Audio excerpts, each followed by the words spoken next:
So please, Michael, the floor is yours. Thank you very much. Website, or I prefer, if I may admit or comment this, I prefer to talk about a digital publication. It's of course a data set. It looks like a website, but actually it's much more. That's at least what we try to convince. We are all, of course, book-minded. We think in terms of the codex as a reference point. But moving ahead in the digital age, we should also somehow adjust to the new medium. Thank you very much, Edin. It might have been a bit technical what Edin presented, but it's just to the point of what digital humanities could be about. How can I change slides like this? Okay, so. And I'm very happy also that Open Tafsir and the database about variant reading is collaborating on Tabari, and the work, this tagging of a corpus, is prepared, well prepared, and what Edin has presented is the grid that tries to cope with a difficult question, what to do with the anonymous reader, what Abdul Wahab has mentioned in the panel this morning. How do we describe what is described in classical Muslim scholarship by a name if we are in the pre-canonical age? Yeah? We try to describe, at least in the database that I'm editing, we try to, Entschuldigung, das ist die andere PowerPoint, variant readings. Okay. We try to describe the point of view in a source, Tabari, Muqatil ibn Suleiman, Kitab al-Ain, within its intrinsic categories. Now, intrinsic means from within. We try to find out where is the person, how does he look into the variant readings. What is a variant reading of the Quran? The term Qira'ah is fairly early attested in Muslim scholarly literature before 800 CE. For instance, in Khalil ibn Ahmad, a reference book also for what Daniel has presented. But actually, of course, Qira'ah is not attested early for text other than the Quran, and reading seems to mean the actual production of a full-fledged sound chain, as well as the term refers to the interpretation of a written information that leaves margin for interpretation. So here, Qira'ah that borders and reaches to interpretation will be a certain point I would like to comment upon.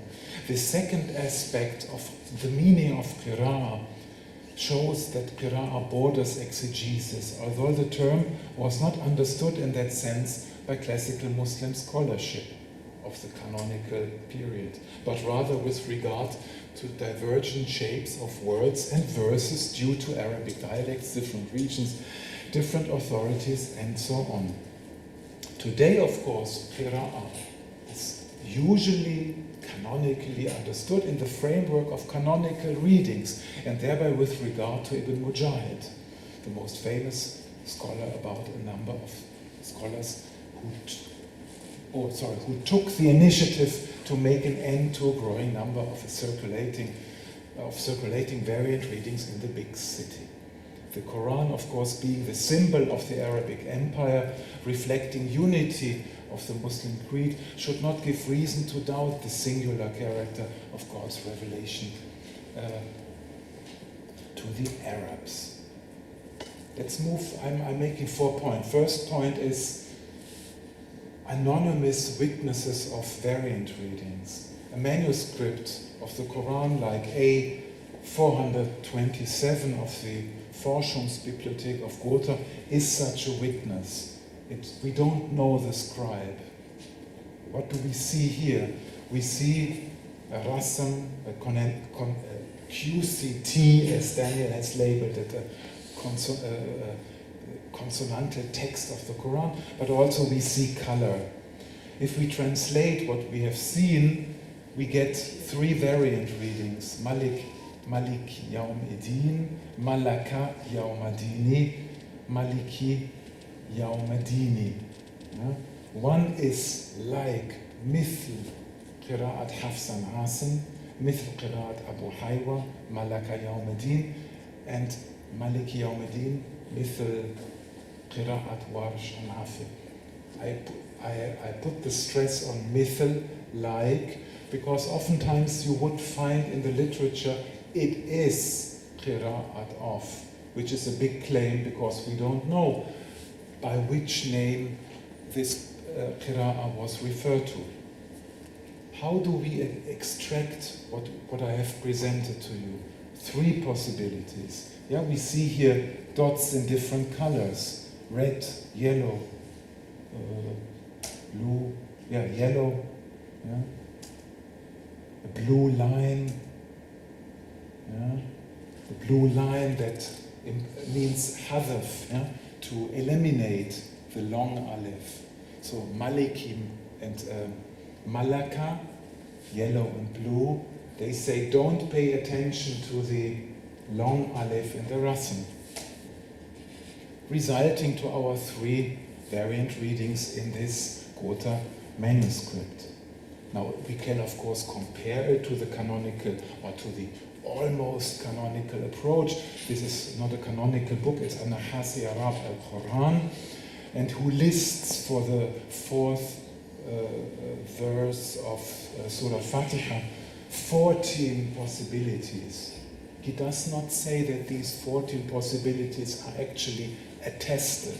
So we have a possibility, we have an evaluation, and we have attestation. 3 completely different angles by which you can look into the sources. And finally, we see here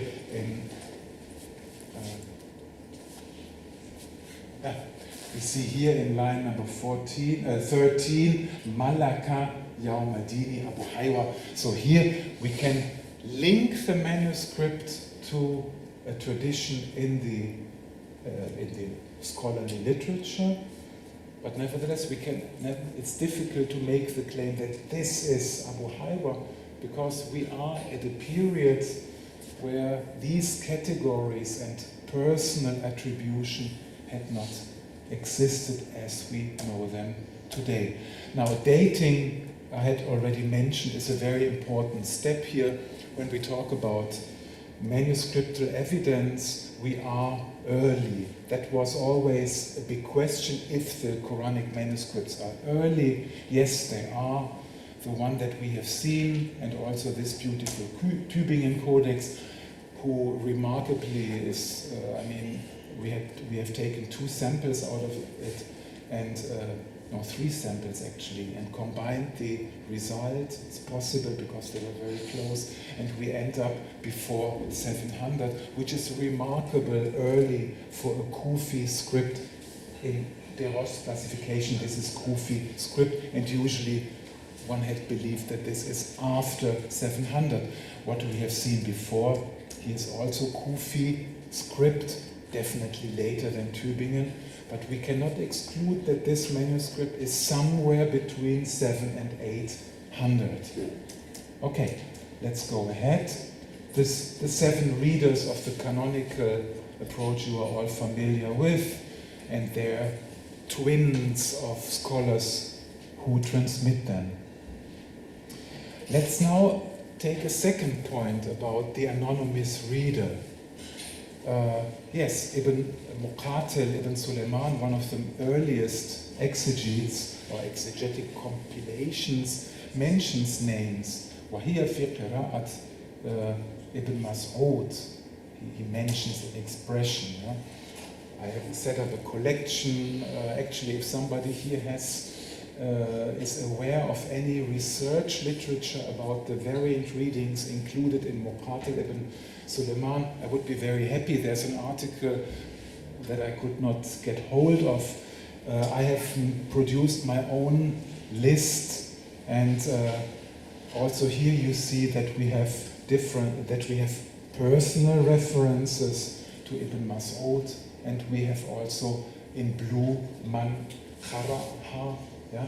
This is a non-personal reference.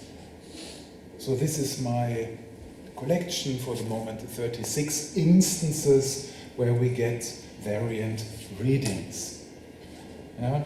If we look at them, we have Ibn Mas'ud, a large part, we have Ubay, we have two cases where it's just a mushaf, we don't know who, we don't know where. In one case it's Thalab, in two cases it's common text of Ibn Mas'ud. Now common text is an interesting category. Common text is something like the blind spot. I'm describing you the room, but you don't know my position. You can guess it if I say 10 meters from Abdul Wahab, 6 meters from Abdurrahim. So, and from you, then you can guess my position, but it's a blind spot, the common text. Now this leads us, here we have in Muqatil's, here we have Maliki Yawm-ad-Din, here we have in the printed edition, we have, so to say, the classical text, Maliki actually, but we don't know. Actually, the editor, what Edin also has pointed to, might have been forced to put Hafsan Asim in order to sell the book. This is actually what happened with the print edition of Muqatil ibn Suleiman in Egypt. He had to make this acceptable by putting here the, so to say, the text of the canonical accepted reading Hafsan Asim. So, you are familiar with the variant readings here. You have also, this is now our database, we collect these instances, with reference to the sources, I jump here. And now, just a second, what do we do here? In the text, of course, it says, in the print edition, the edition of Shihata, he talks about, he puts Maliki Yawm-ad-Din, who is master of Judgment Day, literally who owns Judgment Day. But in the text of Muqatil, it says, Yani Yawm al-Hisabi, Qawlihi subhanahu, I'm a bit lost, sorry. يعني المحاسب وذلك أن ملوك دنيا يملكون في دنيا فأخبر سبحانه أنه لا يملك يوم القيامة. This means Judgment Day. So that means here we have in the exegetical remark of Muqatil, we find a reference closer to Maliki than to Maliki. Yeah? Meaning, apparently for Muqatil, the reference was rather Maliki because he elaborates on Muluk, the image of the king of Judgment Day, and less about Malik, the owner. Let's find another interesting example. Forgive me, I do not recall in which surah we are now, but Muqatil ibn Suleiman comments, وَإِذْ أَبْتَلَى إِبْرَاهِيمَ رَبُّهُ بِكَلِمَاتٍ. Now look at the text that we find in the edition, إِذْ أَبْتَلَى إِبْرَاهِيمَ رَبُّهُ. That's clearly what we all know. This is the text of Hafs. If we look into the exegetical information he gives, كل مسألة في القرآن من مسألة إبراهيم, and then he carries on, and in the end it's clear that for Muqatil the text actually reads إذ ابتلى إبراهيم ربه, because he is explaining exegetically a situation where Ibrahim actually is asking the question. Look at in the syntactical order of items here. If ibtala Ibrahima Rabbuhu, we have the object Ibrahima Rabbuhu before the subject, which is an odd case. So interestingly, here Muqatil seems to attest or seems to contain a regular, usual text for him that is divergent from the predominant reading as we have it today. Brief question. How much time is left? 10 minutes. Oh, okay. So, remark number 3, how to deal with the anonymous reader. What should we do with the anonymous reader? We want to document sources before the canonical period, and we want to find out the intrinsic categories that the sources are using. Take, for instance, Abu Ubaidah, Majaz al-Quran, 3 generations before Ibn Mujahid, if I'm counting correctly. And you will see, this is my file where I collect instances, and you see very little of the explicit information about variant readings carry a name. In some cases, yes. In many cases, no. He's just saying Nusiba Iblis, yeah, there is Nas. In other cases, he says Man Qara'ahu, or he just specified different possibilities. So, what Edin has presented took you into the world, or the perhaps a bit difficult world of digital humanities. You tag a text, you have to use a grid. So the grid here that we are using in our database in the Academy, and I'm very happy that Edin has been contributing and working with us for a long period. What we are now doing in this collaboration with Open Tafsir is to find common grounds for this tagging. The grid I am using, I'm not going into the detail, and again it's German because we are working in German. So category number A is an unspecified reference to a variant readings. Quri'a, tuqra'u, a non-specified mushaf, for instance. Then we have B, a large group of grammatical evaluation, grammatically possible, to be preferred, Hasan, Yajuz al-Qira'a. All this is information that needs to be taken. If you look into the encyclopedias of variant readings, you find them included and named with Hafs or Warsh, as if these were the categories that Al-Akhfash al-Awsat or Abu Ubaidah had been using. A third category is C, Verbreitung, yeah? Al-Qira'a al-Amma, al-Jumhur. Yeah? Where is this variant reading attested? Yeah? The categories, the clusters I'm reading, they are dependent of types like attested reading, several times attested, a place, oral, written, reference to a codex. By combining these features, you manage to get subcategories here. Then we have information about anonymous readers. There is mention of people and person, but they are labeled as Qura al-Hijaz, Qura al-Kufa. We find Ahl, the same Ahl Kufa, Ahl Basra, Ahl Medina. It might be that Ahl and Qura is synonymous, it might be not. If you work with one source, yes, you might think it's the same at the moment we separate it.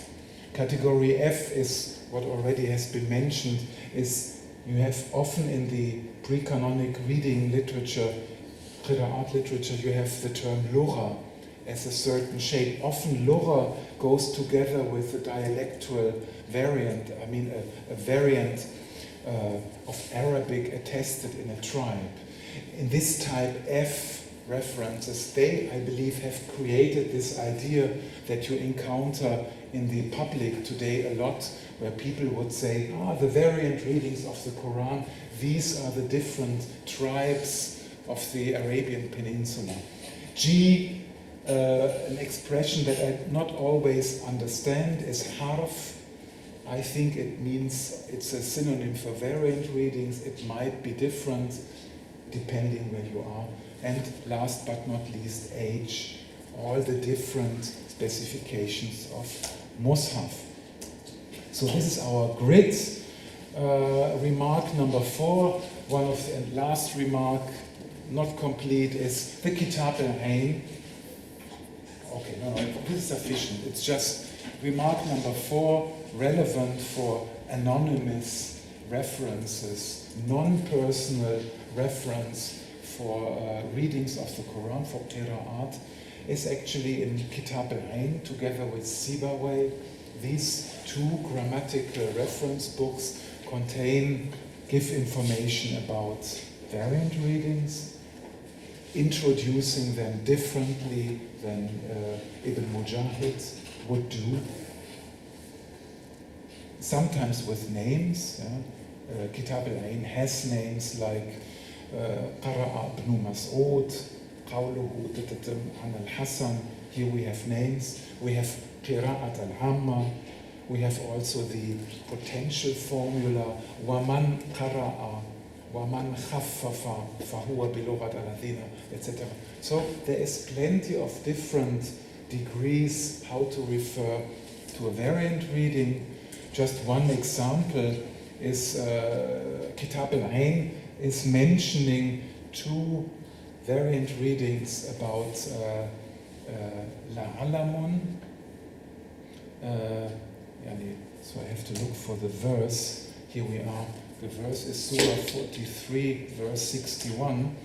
Just to show what I mean, in the Kitab al-Ain, 2nd volume, page 153, Kitab al-Ain mentions وَيُقْرَأُ وَإِنَّهُ لَعَلَمٌ لِسَاعَةٍ. Jesus is the sign for the hour, that means at Judgment Day. And then text continues, he explains it, يعني خروج عيسى عليه السلام. Then he gives a second one, وَمَنْ قَرَأَ لَا عِلْمٌ لِسَاعَةِ يَقُولُ يُعْلَمُ بِخُرُوجِهِ اقْتِرَابُ السَّاعَةِ. So 2 variant readings embedded in the text without personal reference. One of them is included in the canonical model, the other one not at all. So this is my preliminary list, and actually, just as a concluding remark, if we go to the, just a second, sorry, I'm just,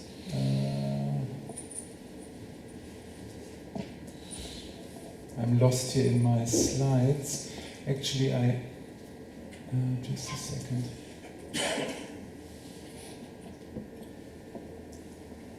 Just a second.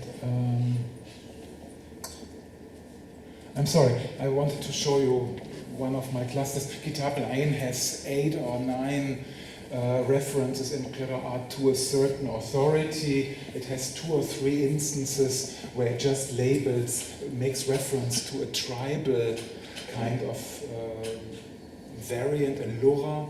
All the others work with Yuqra, Tuqra, Maqra, Waman Qara'a, Waman Khafaf.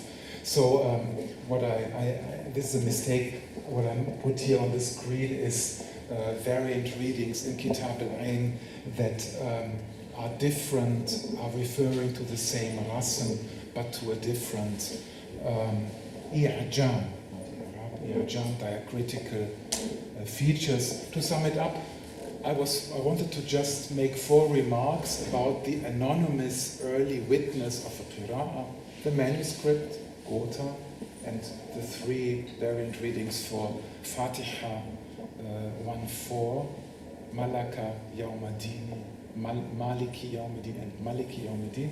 We have the explicit variant readings with personal reference, names of readers.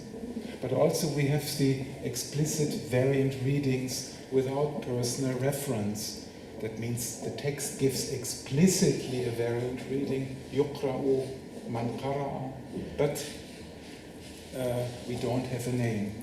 And the fourth case, waqtala Ibrahima Rabbuhu, or as perhaps Muqatil had read the text, waqtala Ibrahimu Rabbahu, is an implicit variant reading. All that we know, if my theory works, for Muqatil ibn Suleiman, this was the regular text.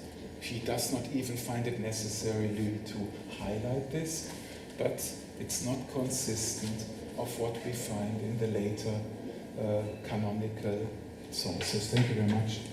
Thank you very much.